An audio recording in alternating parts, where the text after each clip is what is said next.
नमस्कार, आप देख रहे हैं न्यूज नेशन। आपके साथ में लक्ष्मी उपाध्याय। आज बात होगी बिहार की सियासत की।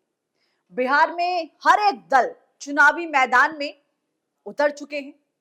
हर एक पार्टी पूरे जोश खरोश के साथ मैदान में उतरी है। चुनाव प्रचार चल रहा है।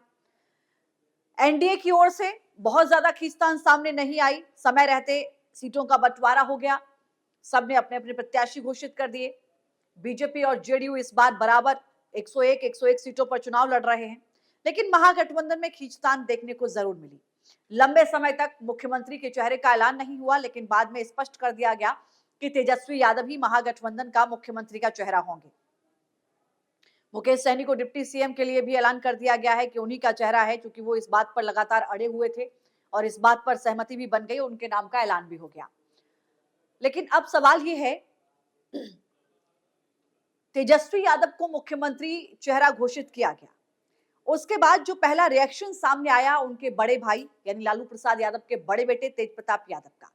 जब उनसे पूछा गया कि तेजस्वी यादव को महागठबंधन का मुख्यमंत्री चेहरा घोषित किया गया है, आप क्या कहेंगे, तो उनकी तरफ से कहा गया कि हम क्या कह सकते हैं, हम बड़े भाई हैं, जब वहां थे तब भी हमने आशीर्वाद दिया और यहां भी हम आशीर्वाद ही दे सकते हैं। जनता चाहेगी तो वो मुख्यमंत्री बन जाएंगे, यानी कि ये तो जनता तय करेगी कि वो मुख्यमंत्री, चूंकि अब चेहरा तो उनका घोषित हो चुका है। तो महागठबंधन की अगर इतनी सीटें आती हैं कि महागठबंधन बिहार में सरकार बनाता है, तो जाहिर है कि मुख्यमंत्री का चेहरा तेजस्वी यादव है। इसमें कोई सस्पेंस नहीं है। थोड़ा वक्त लगा, इंतजार हुआ, लेकिन फाइनली नाम ऐलान कर दिया गया। बिहार में इस बार की सियासत बहुत दिलचस्प है। कई चेहरों के लिए इस बार का चुनाव बहुत महत्वपूर्ण है, बहुत खास मायने हैं इसके। नीतीश कुमार के लिए तो बहुत ज्यादा खास है ये इस बार का इलेक्शन, लेकिन लालू प्रसाद यादव के लिए भी बहुत महत्वपूर्ण है ये इलेक्शन, क्योंकि उनके दोनों बेटे चुनावी मैदान में हैं। लेकिन उनके बड़े बेटे जिन्होंने अपनी पार्टी बनाई और उसके बाद वो जनशक्ति जनता दल से चुनावी मैदान में है।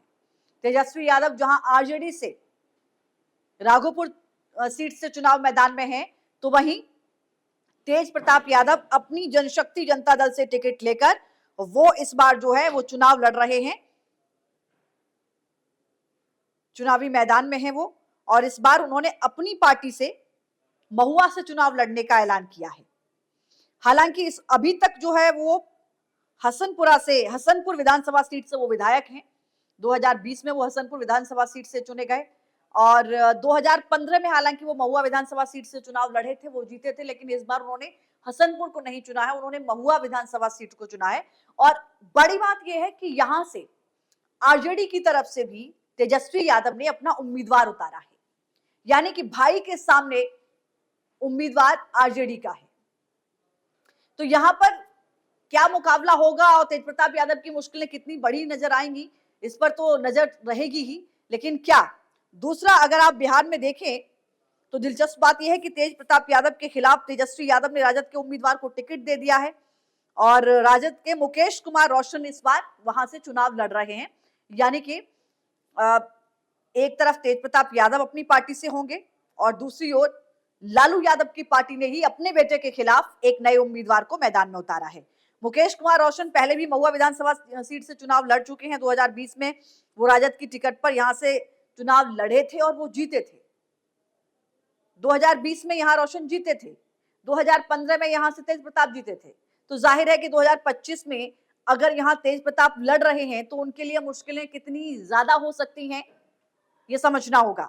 मुकेश कुमार रोशन तेजस्वी यादव के काफी करीबी माने जाते हैं और उन्हीं को यहां से टिकट दिया गया है।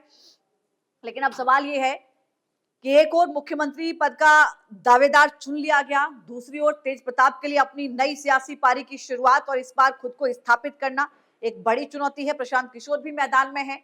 हालांकि वो कितने बड़े खिलाड़ी बनकर उभरेंगे ये तो चुनाव के बाद ही समझ में आएगा, लेकिन इतना जरूर कहा जा सकता है कि पीके ने इस बार जातिवाद से अलग हटकर एक विकास के मुद्दे पर बात करने के लिए बिहार में आप कह सकते हैं, क्योंकि अक्सर बिहार में ये कहा जाता है कि विकास का मुद्दा बहुत पीछे हो जाता है, जातिवाद सबसे पहले हावी हो जाता है। और सबसे बड़ी चुनौती जो बिहार के आगे है वो यही है कि जातिवाद के दलदल से वो कैसे बाहर निकले।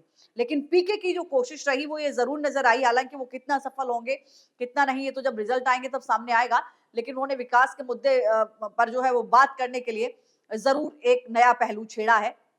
इसका कितना असर होगा ये भी देखना होगा।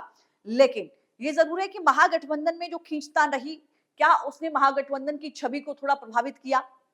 तेज प्रताप यादव जो अलग कर दिए गए थे, पार्टी से भी, परिवार से भी कुछ दिन पहले बेदखल कर दिए गए थे, वो अपनी पार्टी बनाकर चुनाव लड़ रहे हैं। क्या इसका कोई बड़ा इंपैक्ट बिहार की राजनीति में, खासकर लालू प्रसाद यादव की राजनीति में कोई नजर आएगा? ये भी अपने आप में एक बड़ा सवाल है। प्रशांत किशोर कितना असर इस पूरे चुनाव पर कर पाएंगे, जो कि जो मुख्य मुकाबला है वो आप समझिए कि महागठबंधन और एनडीए के बीच है। क्या त्रिकोणीय मुकाबला बनाने की जो कोशिश है पीके की, क्या उसमें किसी भी तरीके का कोई बदलाव देखने को मिलेगा? क्या वो कोशिश कामयाब होती हुई नजर आएगी? ये चुनाव के बाद जब रिजल्ट सामने आएंगे तो समझ में आएगा। लेकिन फिलहाल दो चेहरे हैं, लालू प्रसाद यादव के दोनों बेटे हैं, तेज प्रताप यादव, तेजस्वी यादव, अलग अलग चुनाव लड़ रहे हैं। सबसे बड़ी जो कश्मकश है, आप कह सकते हैं सबसे बड़ा जो चैलेंज है, जो चुनौती है, वो तेज प्रताप यादव के सामने है, क्योंकि उनके अपनों ने ही उनके अपने सामने उनकी अपनी पार्टी के कैंडिडेट को खड़ा कर दिया है। और बाकी तो एनडीए दल के जो उम्मीदवार हैं, उनका तो सामना करना ही होगा। तो ऐसे में इस दिलचस्प लड़ाई को आप कैसे देखते हैं, जरूर बताइएगा। फिलहाल के लिए इतना ही। नमस्कार।